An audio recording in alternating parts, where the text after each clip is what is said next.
تو پہلی ملاقات کا اثر ختم ہو چکا ہوگا. اس کو بھی معلوم نہیں کہ کوئی آ کر مجھے ملا تھا, آپ کو بھی معلوم نہیں کہ جب 1 سال پہلے ملے تھے تو اس وقت میں اس کی کیا نوعیت تھی ملاقات کی. اس لیے تعمیری کام اسی وقت میں ہوگا جب آپ ہر آدمی سے مہینے میں کم سے کم 1 مرتبہ ملنے کا آپ نظام بنائیں گے, اور اس ملنے میں آپ ایمان کی بات کریں, موقع محل پیدا کر کے گھر میں بیٹھ کر کے بات کریں, اگر آسانی ہو تو وہ زیادہ مناسب ہے. آپ اس کو ایمان کی بات سمجھائیں, آخرت کی بات سمجھائیں, دین میں کامیابی کی بات سمجھائیں, اور 4 مہینے سے لے کر مسجد کے کسی نہ کسی عمل کے لیے جوڑنے کے لیے اس کو تیار کریں.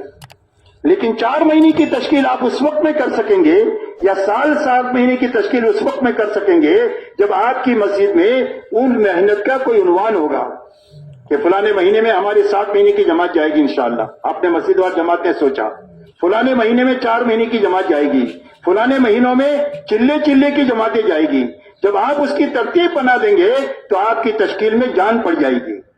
ہفتہ واری گشت کے دن تشکیل آسان ہو جائے گی, گھر کی ملاقات میں تشکیل آسان ہو جائے گی. 3 دن میں آپ لوگوں کو اپنے ساتھ لے کر کے جائیں گے, ان کو اس تشکیل کے لیے تیار کرنا آسان ہو جائے گا. یہ ساری چیزیں آسانی ہونے کی اور اس میں جان پڑنے کی کا آسان راستہ اپنی مسجدوں میں کام کا رخ سوچ لینا ہے, عملے کو سامنے رکھ کر. اس لیے میرے دوستو اس کو اپنے یہاں پر ترتیب بنا لینا. اسی کے ساتھ ایک بات بیچ میں کہنی تھی, وہ ذہن سے نکل گئی کہ اب یہ ایک محنت کو بڑھانا ہے تاکہ محنت وہاں تک پہنچے جو اللہ کے علم میں طے ہے, حق کو دنیا میں چلانے کے لیے اور باطل کو زیر کرنے کے لیے. تو محنت کو بڑھانے کی کیا شکل ہے؟ محنت کو بڑھانے کی شکل یہ ہے کہ ہر مسجد کے لوگ یہاں پر الحمدللہ آئے ہوئے ہیں, اور پوری دنیا سے لوگ آئے ہوئے ہیں.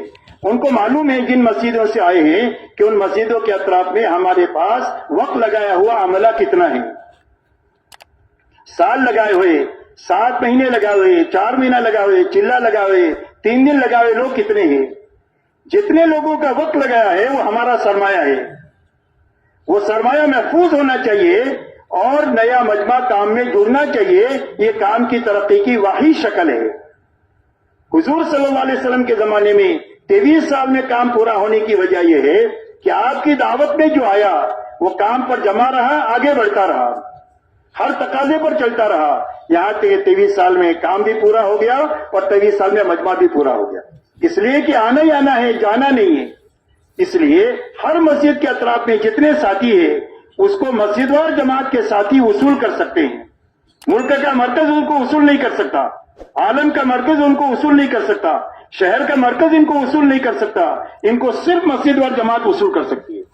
اس لیے ہر مسجد وار جماعت اپنی فکر یہ لے کہ ہمارے یہاں پر جتنا عملہ ہے اس عملے کو سامنے رکھ کر ہم کام کو سوچیں گے کہ اتنا تو ہو رہا ہے, اس پر شکر کرنا ہے. شکر کریں گے تو نعمت بڑھے گی. کتنا ہو سکتا ہے عملے کو سامنے رکھ کر کام کو سوچنا کہ اگر اتنا عملہ ہمارے پاس میں ہے, 2 ساتھی پرانے اور باقی 8-10 ساتھی نئے, اگر 3 دن کی جماعتیں, چلے کی جماعتیں, 4 مہینے کی جماعتیں, سال 7 مہینے کی جماعتیں اگر ہم بنائے تو کتنی بن سکتی ہے؟ یہ استعداد کو سامنے رکھ کر کام کو سوچنا ہے. اس کے بعد اس کو قابو میں لانے کے لیے اپنے بس کی محنت لگانا. نمبر 3 دعا کی طاقت لگانا. یہ 3 کام ہمارے بس میں ہیں. کام کا صحیح رخ سوچنا, اس کے اوپر اپنے بس کی محنت لگانا اور دعا کی طاقت لگانا. باقی اللہ جتنا کرا دے اللہ اسی میں برکت ڈال دیں گے. اس لیے میرے دوستو پورا مجمع یہ فکر لے کہ اپنی مسجد کے اطراف میں جتنا عملے کا وقت لگا ہوا ہے ہم کوشش کریں گے کہ سب کا سالانہ وقت لگنا چاہیے, چاہے 4 مہینہ لگے یا آخری درجے میں چلہ لگے, مہینے میں 10 دن لگے یا کم سے کم 3 دن لگے, روزانہ 8 گھنٹہ لگے یا کم سے کم 2.5 گھنٹہ لگے. اسی کو سامنے رکھ کر فکر بھی کرنا ہے, محنت بھی کرنا ہے اور دعا بھی کرنا ہے. کیوں بھائی کریں گے انشاءاللہ؟ کون کریں گے انشاءاللہ؟ یہ فکر لے کر کے جائیں گے تو انشاءاللہ آئندہ سال ہم جب ملیں گے تو اللہ نے چاہا تو یہ بات نہیں ہوگی کہ بھی اتنے ہیں کام پر اتنے نہیں ہیں, بلکہ سال کا زمانہ آپ کو اور ہم کو ملے گا تاکہ سب کو وصول کر لے. جس ترتیب میں بھی آ سکتے ہیں اس ترتیب میں ان کو محنت میں لگائے رکھنا, یہی ان کی ترقی کا راز ہے. اس لیے کہ آدمی کے بننے کی بھی بنیاد محنت ہے, اس کی ترقی کی بنیاد بھی محنت ہے. دوسری کوئی گولی نہیں ہے. محنت ہی سے بنے گا, صحیح محنت سے, محنت ہی سے ترقی کرے گا, دوسری کوئی گولی نہیں ہے. اس کے لیے وہ مجمع محنت میں رہے اور نیا مجمع محنت میں آتا رہے. اس کے لیے اس فکر کو لینا, محنت کرنا. اب اس کے لیے آپ جماعتیں بنا کر جب محنت کریں گے تو ہر گھر تک جائیں گے تو آپ کی محنت میں اور آپ کی دعوت میں جان پڑ جائے گی کہ 4 مہینے کی جماعت فلانے مہینے میں، چلی کی جماعتیں فلانے مہینوں میں، اور 7 مہینے کی جماعت فلانے وقت میں، تو آپ کے لیے تشکیل آسان بھی ہو جائے گی اور بات کا وزن بھی پیدا ہو جائے گا۔ اب میرے دوستو یہ بات کام آسان ہو جائے وہ اسی وقت میں ہوگا جب مجمع یہ طے کرے کہ روزانہ کم سے کم مجھے 8 گھنٹے کی نیت سے 2.5 گھنٹہ فارغ کرنا ہے اور گھڑی دیکھ کر فارغ کرنا ہے۔ جب گھڑی دیکھ کر 150 منٹ کم سے کم فارغ کریں گے تو آپ کو کام کا صحیح رخ ملے گا۔ ایک آدمی کے گھر پر گئے، وہ نہیں ملا تو آپ پوچھیں گے کہاں ملیں گے؟ میں دکان کا ایڈریس پتا ہے، آپ دکان پر چلے گئے، دکان پر گئے کہ ابھی نکلے فلانے جگہ دوستوں کے آپ ملیں گے، آپ وہاں سے وہاں چلے گئے۔ جب آپ 3 جگہ دھکا کھا کر کسی کے پاس پہنچیں گے تو آپ کی بات پہ وزن پیدا ہو جائے گا اور سامنے والے میں قبولیت کی استعداد پیدا ہو جائے گی۔ یہ میں پکی بات کہہ رہا ہوں، تھکنا کام ہے۔ آپ 2.5 گھنٹہ لگائے، 2-5 آدمیوں کے پیچھے دوڑتے رہے، کوئی نہیں ملا، آپ 2.5 گھنٹے کے بعد مسجد میں آ کر 2 رکعت نماز پڑھ کر تھکے کے بعد اللہ کو کہیں گے، وہ اللہ کے یہاں آپ کی بات کی سنوائی ہو جائے گی۔ اس لیے میرے دوستو جب 2.5 گھنٹہ فارغ کریں گے تو کام ملے گا۔ صرف ملاقاتوں کا نظام ہوگا تو ملا تو ٹھیک ہے، نہیں تو گھر چلے جائیں گے، جیسے عام طور پر دعوت کا رخ قائم ہوا ہے دنیا میں۔ تو یہ بہت کمزور رخ ہے، طاقتور رخ یہ ہے کہ کم سے کم 8 گھنٹے کی نیت ہو، 2.5 گھنٹہ اپنا روزانہ گھڑی دیکھ کر لگائے اور ایک آدمی سے ملنے کا نظام ہو، یہ بنیادی باتیں سمجھائے اور اس کے بعد سال 7 مہینہ 4 مہینے سے لے کر مسجد کے کسی عمل کے لیے اس کو تیار کرنا۔ اسی کے ساتھ میں میرے دوستو اپنی مسجد کی جو تعلیم ہے اس تعلیم کے اندر میں پابندی کے ساتھ اپنے آپ کو محتاج سمجھ کر کے بٹھانا کہ میں اس کا محتاج ہوں۔ جب محتاج سمجھ کر عمل کی نیت سے بیٹھیں گے تو اللہ ہمارے رب ہے، ایسا نظام قائم کریں گے کہ جس سے ہمارے ایمان کی کھوٹ دور ہو جائے، نماز کی سستی دور ہو جائے، ہمارے گھروں کے جھگڑے ختم ہو جائے، حلال حرام کی آیت زندگی میں آ جائے، اخلاص اور للہیت آ جائے۔ یہ سارا کمال زندگیوں میں تعلیم کی برکت سے اللہ تعالیٰ پیدا فرمائیں گے۔ یہ ایمان کو پانی پہنچانے والا عمل ہے، اس لیے روزانہ اس کا اپنی زندگیوں میں اہتمام کرنا۔ اسی کے ساتھ میں اپنے گھروں میں تعلیم کا حلقہ قائم کرنا، اپنے سارے چھوٹے بڑوں کو لے کر کے اپنے ساتھ پہ بیٹھنا۔ میرے دوستو اس وقت میں جو فساد دنیا میں آ رہا ہے اس سے اپنی اور اپنے نسلوں کو اور اپنے عورتوں کو بچانے کا راستہ محبت کے ساتھ گھر میں تعلیم کو زندہ کرنا ہے۔ محبت کے ساتھ، ڈانٹ ڈپٹ کے ساتھ نہیں، گالی گلوچ کے ساتھ نہیں، مار پیٹ کے ساتھ نہیں، محبت کے ساتھ زندہ کریں گے، تھوڑا سا برداشت کر لیں گے، 2-3 مہینہ ہوتے ہوتے گھر میں کام کی فضا بن جائے گی جس میں فضائل کی تعلیم بھی ہو، 6 نمبر کا مذاکرہ بھی ہو اور اسی کے ساتھ میں گھروں کے اندر میں جو ضروریات ہے اس کا مذاکرہ ہمارے گھروں میں ہو۔ اس لیے میرے دوستو تعلیم کا اہتمام ہو، یہ تعلیم کا عمل زندہ ہو جائے ہر گھر میں۔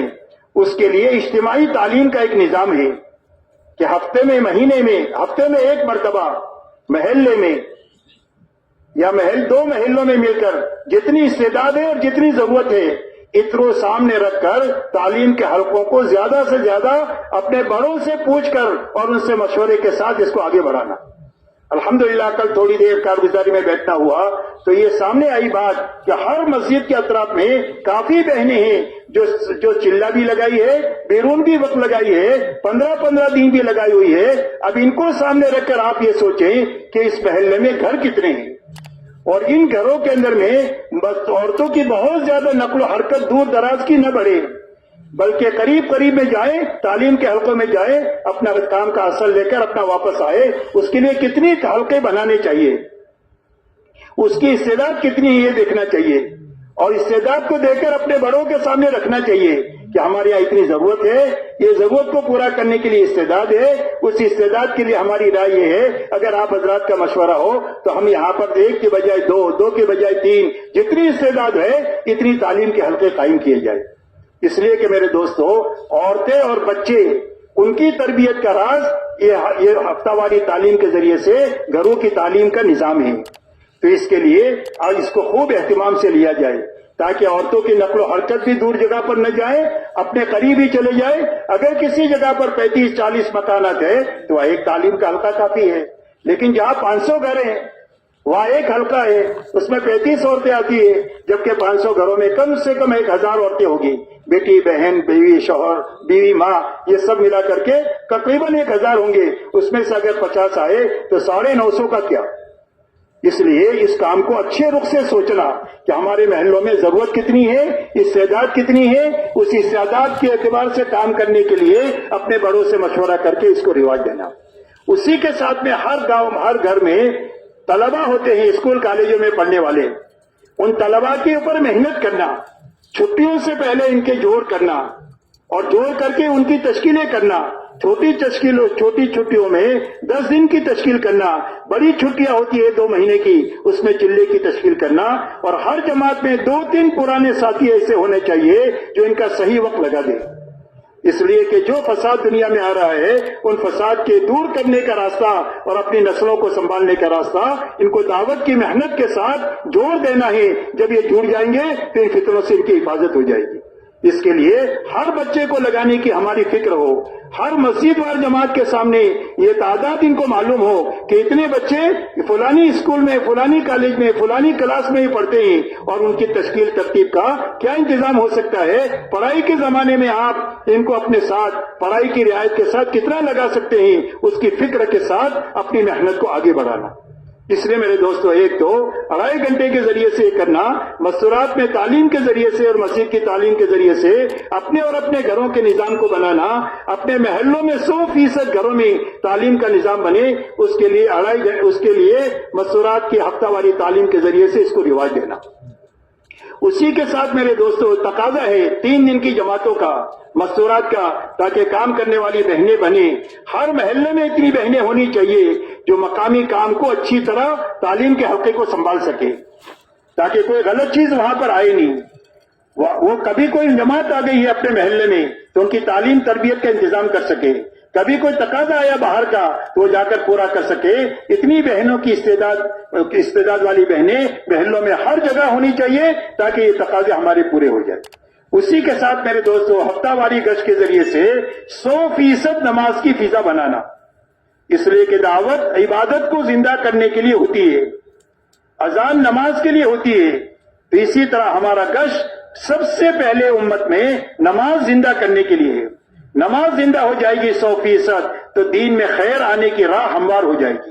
اور یہ عمومی گشت تو اتنا طاقتور ہے کہ اگر یہ صحیح ہو جائے تو پورا قرآن عملی طور پر زندہ رکھنے کی طاقت اللہ تعالیٰ نے اس کے اندر میں رکھی ہے۔ آپ دیکھو ایک جماعت نکلتی ہے، وہ بیچارے حافظ بھی نہیں ہے، عالم بھی نہیں ہے، جا کر کے ایک آدمی سے بات کیا، نماز نہیں پڑھتا، نماز کے لیے آ گیا، تو نماز والی آیت زندہ ہو گئی۔ قرآن پڑھتا ہے، قرآن والی آیت زندہ ہو گئی۔ وضو کیا، وضو والی آیت زندہ ہو گئی۔ اس کے بعد تعلیم میں بیٹھا، بیان میں بیٹھا، جماعت میں نکل گیا، ماں باپ کی نافرمان تھا، فرما بردار بن گیا، تو ماں باپ کی اطاعت کی ساری آیتیں زندہ ہو گئی۔ پورے قرآن کو عملی طور پر زندہ کرنے کی محنت عمومی گشت میں اللہ نے رکھی ہے، اور عمومی گشت حضور صلی اللہ علیہ وسلم کی محنت کے سب سے زیادہ قریب ہے۔ اس لیے اس کو اچھی طرح کرنا، جس میں جماعت مضبوط ہو 10 آدمیوں کی، اور اس میں قرآن زیادہ ہو، اور اسی کے ساتھ میں مسجد میں بھی بات ہوتی رہے، مسجد میں بھی اللہ سے مانگنے کا سلسلہ ہو، آنے والوں کے استقبال کا بھی سلسلہ ہو۔ ایسے اچھی طریقے سے گشت کیا جائے کہ 100% نماز کی فضا ہمارے محلوں میں بنے۔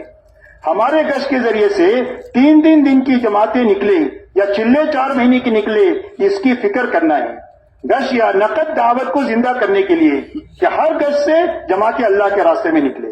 اسی کے ساتھ میرے محترم دوستو، ہمارا کیلنڈر مہینے کا 27 دن کا، ہم 27 دن اپنے گھر کاروبار کو حلال طریقے سے، سنت طریقے پر دعوت کے ان اعمال کو کرتے ہوئے کریں گے، اور 3 دن اللہ کے راستے میں جائیں گے، اور جائیں گے نہیں بلکہ اپنی جماعت بنا کر کے جائیں گے۔ ہر پرانا آدمی کم سے کم اپنی جماعت اپنے معاون کے ساتھ بنانا چاہیے۔ جب جماعت بنانے کی محنت کے ساتھ جماعت کو لے کر جائیں گے تو جماعت کی قدر و قیمت پیدا ہو جائے گی، جماعت کی تعلیم تربیت کا فکر ہو جائے گا۔ جماعت روٹ جائے گی تو اس کو منانے میں آدمی اپنی پوری طاقت لگا دے گا، اس لیے کہ محنت سے ہی جماعت نکلی ہے۔ جو عورت بچہ جانتی ہے وہ بچے کی قدر جانتی ہے، ایسا ہی جب جماعت محنت سے ہم نکالیں گے تو جماعت کی قدر و قیمت کو ہم پہچانیں گے۔ اس لیے بچہ اس کا روئے تو اس کے دل میں درد ہوتا ہے، اور پڑوسی کا بچہ روئے تو اس کے سر میں درد ہوتا ہے۔ تو اس کے لیے اپنی جماعت بنا کر کے اللہ کے راستے میں جانا، جماعت نکال کر کے جانے سے پہلے ہر 3 دن کی جماعت میں، ہر چلے کی جماعت میں، ہر 4 مہینے کی جماعت میں، کم و بیش وقت کی جماعتوں میں سب سے پہلے روانگی اچھے سے اچھی کرنا، روانگی کے اندر میں میرے دوستوں میں نے بتایا 4 بنیادیں آپ کو بتائی، یہ اچھی طرح سمجھانی ہے۔ ایک تو کرنے کے کام سمجھانے انفرادی اجتماعی، بچنے کی چیزیں سمجھانی ہے لایانی سے، سوال سے لے کر لایانی سے، اور سب سے بڑی لایانی اس وقت میں موبائل کی ہے۔ اس لیے کہ میرے دوستو آپ جانتے ہیں کہ آپ بڑی قربانی دے کر جاتے ہیں، بیوی بچوں کو، گھر بار کو، راحت آرام کو، سب کو قربان کر کے جاتے ہیں، لیکن جماعت میں یکسوئی جو ختم ہوتی ہے وہ موبائل کی وجہ سے ہوتی ہے، اور جماعت میں رہتے ہوئے لایانی جو زیادہ سے زیادہ ہوتی ہے موبائل کے ذریعے سے ہوتی ہے۔ اس لیے اس لایانی سے اپنے آپ کو ہر ممکن حد تک بچانا چاہیے، اور ضرورت پڑے تو اس کو کبھی باہر سے بھی استعمال کر سکتے ہیں، خط کے ذریعے سے بھی آپ اطلاع دے سکتے ہیں۔ بہرحال اس سے جتنا بچیں گے اتنا کام ہماری بنیادوں پر آئے گا۔ اس لیے میرے دوستو گشت کے ذریعے 3 دن کے ذریعے سے اپنی جماعتیں بنانا، اور جماعت میں 2 کام کرنا۔ ایک تو وقت پورا لگانا، وقت پورا لگانے کے معنی یہ ہے کہ 72 گھنٹے پورے لگانا۔ دوسرا عمل پورے کرنا، جتنے کرنے کے کام ہیں انفرادی اجتماعی اس کی پابندی کے ساتھ 3 دن، اس کی پابندی کے ساتھ چلہ، اس کی پابندی کے ساتھ 4 مہینہ، جتنا بھی وقت لگائے اس کی پابندی کے ساتھ لگائے۔ بچنے کی چیزوں سے بچتے ہوئے 3 دن اور آگے کا وقت۔ ایسا ہی ہر جگہ جماعت نکالنے کی محنت، ہر جگہ مسجدوار جماعت نہیں ہے تو بنانے کی محنت، بنی ہوئی جماعت ہے تو اس کو کام پر لگانے کی محنت، اور دن بھر تکنے کے بعد رات کو اللہ کے سامنے رونے دھونے کی فضا بنانا۔ یہ 4 بنیادیں ہر جانے والی جماعت کو سمجھا کر بھیجنا، واپس آ جائے تو اس کی روشنی میں کارگزاری لینا۔ جب یہ باتیں سمجھانے میں آ جائے گی اور کارگزاری میں آ جائے گی تو انشاءاللہ آہستہ آہستہ عمل میں بھی آ جائے گی، اور جب عمل میں آ جائے گی تو انشاءاللہ ابھی جتنا کام ہو رہا ہے اس سے کئی گنا بڑھے گا بھی، اور ابھی جیسا ہو رہا ہے اس سے اچھائی کی طرف بھی بہت زیادہ آگے انشاءاللہ کام بڑھ جائے گا۔ اس کے لیے میرے دوستو ہر جانے والی جماعتوں کو یہ باتیں سمجھانا، اعمال پورے کرنا، وقت پورا کرنا، لیکن یہ اسی وقت میں ہو سکتا ہے جب آپ جماعتوں کے نکلنے کا وقت صحیح کریں۔ عام طور پر جماعت میں نکلنے آدمی جو داخل ہوتا ہے وہ 3 دن کے راستے سے داخل ہوتا ہے۔ سال 7 مہینے جو جاتے ہیں وہ پہلے 3 دن لگاتے ہیں، اس لیے سب سے پہلے 3 دن اچھا لگنا چاہیے، اور اچھا لگنے کے معنی یہ ہے کہ روزانہ کم سے کم روزانہ 5 گشت ہونا چاہیے۔ اس کا موقع نہیں، آپ تو جانتے ہیں 5 گشت ہونا چاہیے، صبح شام کی تعلیم ہونا چاہیے، 5 نمازیں تکبیر اولیٰ کے ساتھ ہونی چاہیے، نوافل کا اہتمام ہونا چاہیے، صبح شام کی تسبیحات ہونی چاہیے، قرآن پاک کی تلاوت ہونی چاہیے، اور انہی اعمال کو انفرادی طور پر بھی کرنا چاہیے، اجتماعی طور پر بھی کرنا چاہیے، اور سوال سے لے کر لایانی سے بچتے ہوئے کرنا چاہیے۔ ہر جگہ جماعت نکالنے کی محنت سمجھانا چاہیے، ہر جگہ مسجدوار جماعت بنانے کی بڑھانے کی محنت سمجھانا، اور رات کو اٹھ کر اللہ کے سامنے رونا دھونا سمجھا کر بھیجنا اور اسی کی کارگزاری لینا۔ یہ ضرورت ہمارے ملک کی بھی ہے، پورے عالم کی بھی ہے، پورا عالم یہاں پر جمع ہے۔ آپ جہاں جائیں انہی باتوں کو چلائیں، جہاں آپ جماعتیں نکالیں یہی باتیں سمجھا کر ان کو روانہ کریں۔ آپ جن ملکوں میں جائیں، 7 مہینے میں جائیں، سال میں جائیں، 4 مہینے میں جائیں، یا پھر آپ جتنے بھی وقت کے لیے کسی ملک میں تقاضے پر گئے ہیں کسی اجتماع میں، تو پوری قوت کے ساتھ اس ملک کے لوگوں پر اس پر آمادہ کیا جائے کہ اپنی محنت کو صحیح کیا جائے، اپنی محنت کو پوری کیا جائے۔ صحیح کرنے کی یہ بنیادیں ہیں، پوری کرنے کا یہ نظام ہے کہ وقت بھی پورا ہونا چاہیے اور عمل بھی پورا ہونا چاہیے۔ جب اس کو ہم سمجھائش میں لائیں گے اور اس کو ہم کارگزاری میں لائیں گے تو انشاءاللہ اللہ اس کو عمل میں لائیں گے۔ اس لیے کہ ہمارے پاس میں ان بنیادوں کو زندہ کرنے کے لیے سمجھانے کے علاوہ دوسرا کوئی سورس نہیں ہے۔ ایسا نہیں ہے کہ آپ کام کرو گے تو آپ کو ایوارڈ ملے گا یا انعام ملے گا، اور آپ کام نہیں کرو گے تو آپ کو جرمانہ دینا پڑے گا، کہ بھائی ایسا کچھ ہے۔ صرف سمجھانا ہے۔ مولانا یوسف صاحب رحمۃ اللہ علیہ فرماتے تھے کہ کام کے سمجھانے میں کسر نہ چھوڑو، ہر آدمی اپنے ضرب کے اعتبار سے لے گا۔ مولانا یوسف رحمۃ اللہ علیہ کا معمول تھا کہ 2 گھنٹہ وہ سمجھاتے تھے، اور 2 گھنٹہ سمجھانے کے بعد کبھی ان کا دل یہ کہتا تھا کہ سمجھانے میں کسر رہ گئی ہے، تو پھر وہ دوسرے دن جماعت کو روانہ نہیں کرتے تھے، جماعت کو روک لیتے تھے، دوسرے دن سمجھا کر ان کو روانہ کرتے تھے۔ مولانا الیاس صاحب رحمۃ اللہ علیہ کے بارے میں سنا کہ مولانا خوب درد کے ساتھ اور بے قراری کے ساتھ بات سمجھاتے تھے، یوں کرنا، یوں کرنا، یہ نہ کرنا، یہ نہ کرنا، یہ نہ کرنا۔ پھر جماعت روانہ ہوتی تھی تو اس کے ساتھ پیدل چل پڑتے تھے، اور بس اسٹینڈ تک جا کر ان کو سمجھاتے رہتے تھے، یوں کرنا، یوں کرنا، یہ نہیں کرنا۔ کبھی کبھی بس میں بیٹھ کر بس اسٹینڈ تک چلے جاتے تھے. اس لیے کہ میرے دوستو ہمارے کام میں صرف سمجھائش ہی اصل ہے کہ اتنا سمجھایا جائے کہ آدمی کے دل میں کام کے علاوہ کوئی داعیہ بچے نہیں, صرف کام کے ارادے سے جائے اور کوئی ارادہ نہیں, نہ گھومنا نہ پھرنا نہ دیکھنا نہ کھانا نہ سونا, صرف کام کا ارادہ ہو. جب کام کے ارادے کے ساتھ جائے گا تو کام کے لیے جو کچھ کرنا پڑے گا وہ برداشت کر لے گا. اور اگر کام دل میں نہیں ہوگا تو چھوٹی چھوٹی چیزوں میں جماعت میں لڑائی جھگڑے انتشار پیدا ہو جائیں گے. اس لیے میرے دوستوں کام کے سلجھانے کو بہت زیادہ قابو میں لانے کی ضرورت ہے. اپنے ہر مسجد سے لے کر عالمی سطح پر اس کو سمجھانے کی ضرورت ہے اور کارگزاری میں لانے کی ضرورت ہے. اس کے بعد واپسی کی بات اچھی طرح سمجھانی ہے کہ آپ اپنے گھر میں رہ کر گھر والوں کے ساتھ کیسے رہو گے, اپنے محلے والوں کے ساتھ کیسے رہو گے, اور دعوت کے اعمال کیسے کرو گے, اور ان کے ساتھ سلوک اور برتاؤ کیسے رکھو گے. اس لیے کہ لوگوں کی زندگیاں جب دعوت سے بدلے گی تو لوگوں کو کام سمجھ میں آئے گا, اور اگر زندگیاں بدلے گی نہیں تو لوگوں کو کام سمجھ میں نہیں آئے گا کہ اپنی جان مال وقت اپنے کو نہیں لگانا چاہیے, جس میں فائدہ ہو اس میں لگانا چاہیے. فائدہ ان کے سامنے اس وقت میں آئے گا جب 3 دن لگانے والا آدمی نماز کا پابند بن کر کے آئے گا, لڑائی جھگڑا چھوڑ کر کے آئے گا, اکرام احترام سیکھ کر آئے گا تو لوگوں کو کام سمجھ میں آئے گا. چلا لگا کر آنے والا ان اعمال کے ساتھ واپس ہوگا تو گھر والوں کو کام سمجھ میں آئے گا. گھر والے سوچیں گے کہ میرا دوسرا بیٹا بھی جانا چاہیے, ماں سوچے گی, بیوی سوچے گی میرے شوہر کو جانا چاہیے, بہن سوچے گی میرے بھائی کو جانا چاہیے. ہر ایک کے بھیجنے کا جذبہ ہوگا جب ہماری زندگیاں بدلی ہوئی ہوگی. اس لیے میرے دوستو یہ دعوت کا کام زندگیوں کو توبہ اور انابت پر لانے کا کام ہے, اور زندگیوں میں پورا دین حقیقت کے ساتھ لانے کا کام ہے, اور اپنے فکروں کو بدلنے کا کام ہے. دنیا کی کسی چیز کے چھوڑنے کا حکم نہیں ہے, صرف فکر کے بدلنے کا حکم ہے کہ فکر بدلے تاکہ محنت کا صحیح رخ ہماری زندگی میں قائم ہو. کہ بھئی اس کے لیے سارا مجمع تیار ہے. اب اس کے لیے میرے دوستو جو ترتیب آپ کے سامنے رکھی جا رہی ہے اس کے لیے اپنے آپ کو پیش کرو کہ آپ جو بھی وقت لگائیں گے وہ وقت اچھا لگائیں گے اور پورا لگائیں گے. اچھا لگانے کی بنیادیں سامنے آئی, ان کو کریں گے, اور جس سے بچنے کی چیزیں اس سے بچتے ہوئے اپنا وقت لگائیں گے. اب کھڑے ہو کر اپنے آپ کو پیش کرو. اس کے لیے کون کون تیار ہے؟ اللہ تعالیٰ آپ حضرات کو قبول فرمائے, آسان فرمائے.